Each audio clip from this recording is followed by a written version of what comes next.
You're listening to the Current Balance Podcast, Episode 2, The Truth About Payday Loans.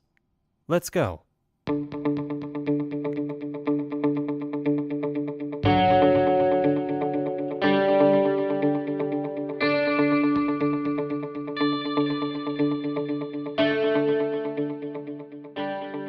Hello, my name's Daniel Bradshaw, and welcome to the Current Balance Podcast, where we talk about money and all the ways it impacts your life. Each week, we're going to give you useful info and tips so you can get and stay financially fit. And we're going to do our best to keep it short, because I know money is not the most exciting topic. And if you have it, great. That's exciting. But talking about personal finances, I get it. Not the most exciting thing. This is just one part of Current Balance, which is a free resource from Marion Community Credit Union, and you can find it online at currentbalance.co. Not com, .co. currentbalance.co. Now, it's not just another blog. Current Balance has in-depth articles, reviews of the latest financial management books and apps, money-saving recipes that actually taste good, and also show notes for this podcast. Now, if you have a question that you would like answered in an upcoming episode, go to currentbalance.co and click Ask a Question. Now on to today's topic, the truth about payday loans. We've all had those moments, right? Where the check engine light comes on in the car, or your dryer or your fridge starts making this weird noise. You know that something bad and expensive is coming up soon. And it never fails. I mean, there's never a good time for an emergency, right? But it never fails that it always happens when payday seems the furthest possibly that it could be away. Now, this can be okay if you have an emergency fund or a line of credit, but the number suggests that you probably don't, because most Americans don't. In fact, CareerBuilder did a survey recently, and in that survey, they found that 78% of full-time workers live paycheck to paycheck. 78%. I mean, wages have gone up over the last several years, but they just haven't kept up. They haven't kept pace with the cost of living. So people have been doing something called payday loans.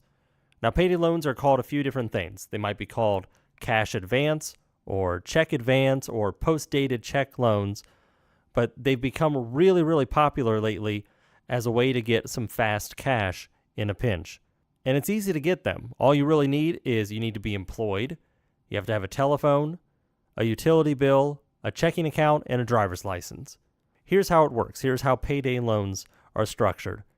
You write a personal check payable to the payday lender for the amount that you want to borrow, plus whatever the fee is that they're going to charge on that amount. The lender holds that check until your next payday. And at that point, they either cash the check, or if you're not ready for them to do that, they'll extend the loan for a longer period of time. Now, when you do that kind of extension, it's, of course, going to cost you more money. There will be more fees. So they'll charge a new financing fee on the loan, and then you're responsible for that whole amount. And as you can imagine, this all adds up pretty quickly if you can't get out in front of it. And that's when your one-time emergency becomes this huge debt and a real big problem. Let's look at an example. If the check is written with the face value of $200 and they have a 15% fee, which would be $30, the amount that's paid to the borrower, so that's you, is $170, and then the lender gets $30. Which translates to an APR, or annual percentage rate, which is just a way to measure and make it a little easier to compare what you're actually paying for a loan. It's an APR of 458%, and that's if the loan is repaid in the 2-week time period. Now, to give you an idea, by comparison, the average APR of a personal loan is in the range of 10% to 28%. But in this instance, with a payday loan, you're looking at 400+%.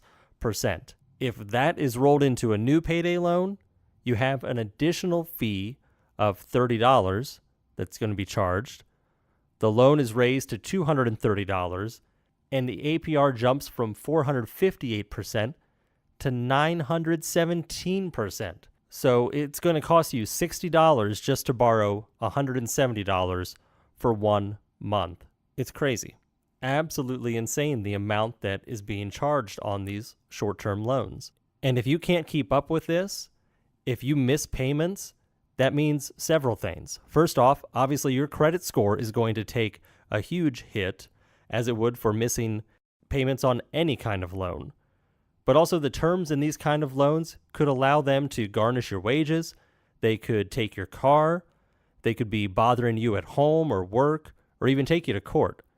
The contract that you signed with a payday lender, it has all kinds of traps and things that are hidden in the fine print. Okay, so I've told you how these things are obviously not the way to go. The question is, what's the alternative? Well, there are a few things that you might be able to do if you need some quick cash to cover an emergency. The first one is a skip-a-pay option for any existing loans. You might check with your financial institution, wherever you have your car loan, or if you have personal loans already, you might be able to reach out to them and find out if they offer a skip-a-pay option. Now, usually there's requirements. You have to have had the loan for so long. You have to have be current on your payments and not missed payments in the past. There are certain stipulations to it, but that might be an option where you could just extend the life of that loan by 1 month, and then that would free up the cash. So if you normally pay $300 a month on your car payment and you're able to do a skip-a-pay option, then in that month, you've got $300 to work with that you normally would have been putting toward the car payment, and it's not going to damage your credit by doing that. So that would be one option.